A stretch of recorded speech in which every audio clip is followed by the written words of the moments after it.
Hi Leo, mid-May 2025. Ito na po ang inyong reading. Kuha lang tayo ng ilang guidance advice para sa inyo. Mensaheng gabay lamang po. Leo, anong kailangang marinig mo ngayon? Anong kailangan guidance advice ang kailangan mong marinig ngayon sa taong nakikinig right now? Leo, message. Anong mensahe ang kailangan marinig ng isang Leo? Uy, may umaangat na. Okay, ito na, kumpol na.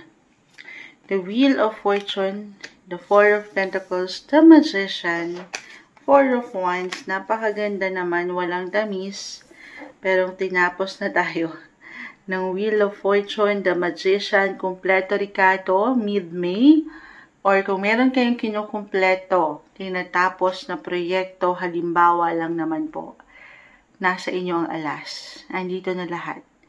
I-claim natin, physically, mentally, emotionally, financially, ano yan, may completion. Merong something, yes po, claim na good luck ito. Okay, lalo nga kung meron kayong, sa mas practical, tinatapos na project or ano pa man, personal man or professional, or may patungkol sa pera, kaperahan, karera, relasyon. Sana all na lang ba, Leo? Yes po, walang tamis. Or maybe a reminder ito na malapit na kayo doon. Panghawakan nyo yan. Kung sino or ano yung nakikita nyo 6 months, a year from now, the Three of Wands, kita mo, nakahawak ka sa kung ano yung ngayon, kung ano yung nabubuo mong pundasyon, unti-unti, at kung ano yung nilulook forward mo pa in the future. Walang imposible na yan ay makamit mo, marating mo, makompleto mo, kasi andito umaangat ang iyong mga kakayanan, natural na kakayanan at abilidad with the Magician. Easy peasy na lang to sa inyo. Kumbaga, parang kayang-kaya. Laban. Okay?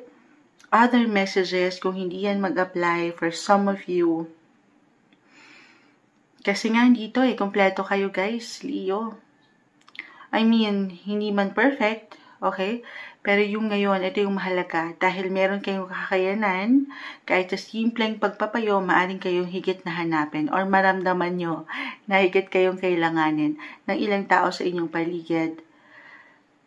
Pag-ibig, pamilya, pagdating sa pera, trabaho, maaring yung mapunayan. Sandali, ba't parang puro pangalan ko ang nakalagay, ba't puro ako ang hinahanap? Kasi nga po, alam nila na ikaw yung nandyan, ikaw yung higit na makatutulong kahit sa simpleng payo.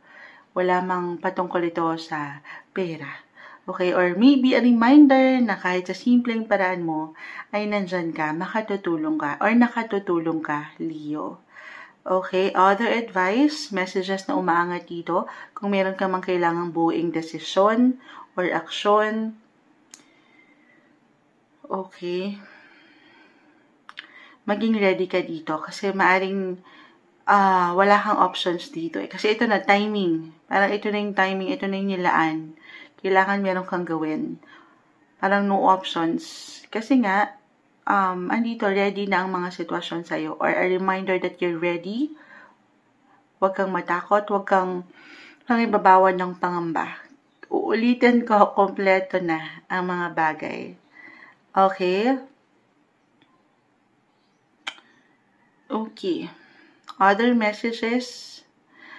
Why the Wheel of Fortune kasi ay si Wheel of Fortune. Wheel, umiikot yan. Ups and downs, highs and lows ng buhay. So expect the unexpected.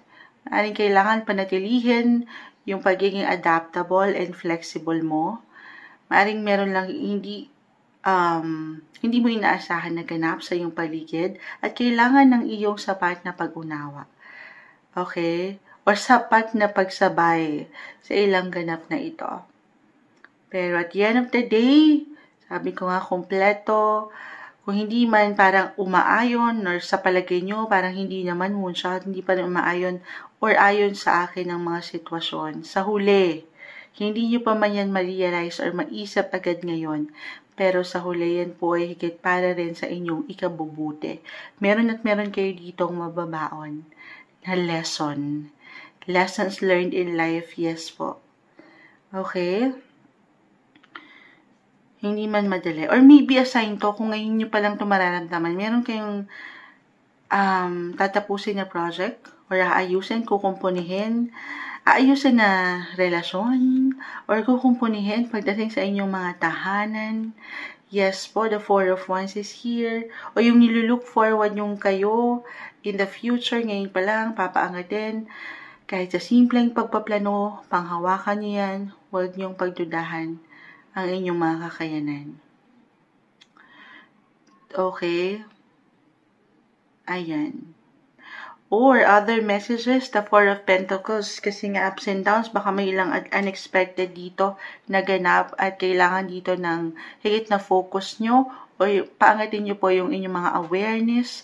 Huwag kayong agad-agad magtitiwala sa ilang pwedeng kumaharap sa inyo. Yes, stay flexible, but maging klaro ka rin. Maging klaro ka lang din po sa kung ano mong pwedeng pasukin. Lalo naman kung may involved dito ng pera. Hindi magiging okay. Okay? Pero napakahalaga naman kung naalam mo, okay, you should always know your business kung ano man yung pinapasok mo. Okay, yun lang naman. Ma-add ko lang yun. Kasi the Four of Pentacles, ito yung pag-save nyo or pag-i-invest nyo rin ng energy financially. Kung higit po tayo magiging practical. Ayan. Kumbaga yung security and comfort, syempre gusto nyong mapangat yan. Oo. Huwag lang magmamadali. Hindi magiging okay. Yan lang, ups and downs kasi ang buhay. Lalo naman pagdating sa usaping finances, walang assurance, pero expert na kayo. Sabi ko nga, easy-peasy na to sa inyo kakayanin, mapanghawakan. Huwag lang kayo magmamadali.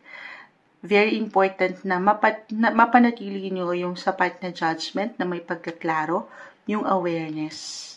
Okay? Okay. Kung meron lalo kayong babayaran, biglang naipasok.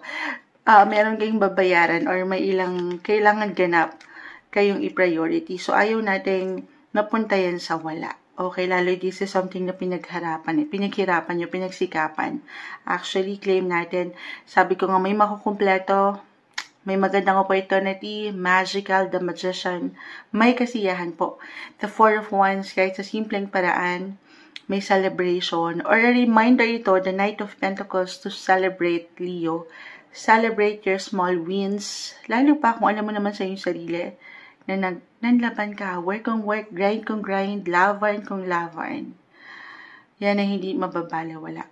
Ayan na marahil, save up, save for the rainy days, or tamang responsibility, yung papaangatin mo kung paano mo pinanghahawakan ng iyong money. Yes po, more on money, practicality ang umaangat dito para sa inyo.